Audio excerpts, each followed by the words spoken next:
महाराष्ट्राच्या राजकारणामध्ये खरं तर एकनाथजी शिंदे यांच्या पक्षाला अनेकांनी हिणवलं, परंतु नगर परिषदांच्या निवडणुकीमध्ये दुसऱ्या क्रमांकाच्या जागा मिळवून त्यांनी सिद्ध करून दाखवलं की आम्ही खरी शिवसेना आहोत.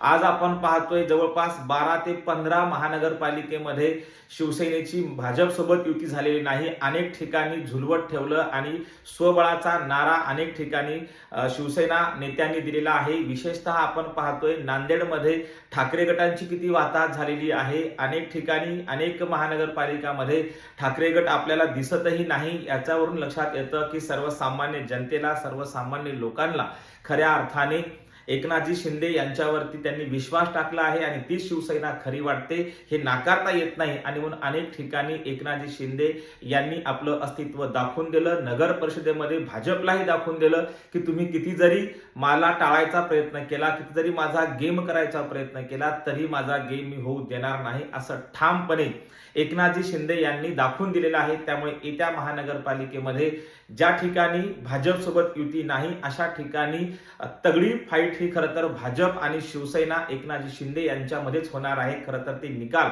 15 दिवसानंतर लागतील, ते पाहण्यासारखे असणार आहेत आणि पुन्हा एकदा एकनाथजी शिंदे यांचं जे काही अस्तित्व आहे ते पुन्हा सिद्ध होईल आणि ते दाखवतील की आम्ही दुसऱ्या क्रमांकाचा पक्ष होतो. कदाचित अनेक महानगरपालिकामध्ये ते पहिल्या क्रमांकाचे देखील पक्ष ठरतील. असं चित्र एकूण महाराष्ट्रात आपल्याला दिसून येत आहे. धन्यवाद.